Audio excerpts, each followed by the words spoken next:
Bertempat di Wanala T2 kediaman Bupati Kabupaten Talaut, Wakil Bupati Kabupaten Talaut didampingi Sekda Yohanes Kamagi ajak pimpinan SKPD pacu capaian pendapatan asli daerah.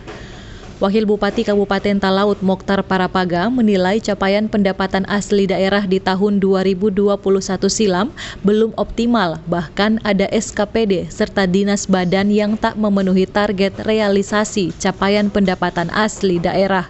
Evaluasi sekaligus pemantapan untuk perjanjian kerja bagi seluruh perangkat daerah disesuaikan dengan rencana kegiatan kita di tahun 2022. Dan selain itu kami juga mengevaluasi untuk rencana optimalisasi pendapatan asli daerah Kabupaten Talaut. Karena di masa ini kita pandemi semakin menurun, sehingga kita ada giat-giat untuk pertumbuhan ekonomi Kabupaten Talaut.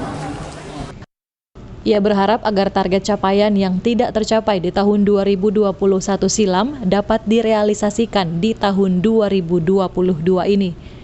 Sementara itu hal yang sama juga disampaikan Sekretaris Daerah Yohanes Kamagi usai rapat evaluasi bersama. Ia lebih menekankan pada pedoman penyusunan perjanjian kinerja, di mana lewat pedoman ini kinerja masing-masing pejabat dapat terukur.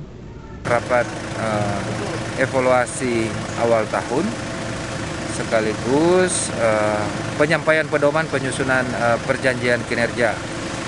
Perjanjian kinerja ini dimaksudkan adalah untuk membuat perikatan kinerja baik di tingkat eselon 2, eselon 3 maupun pejabat fungsional.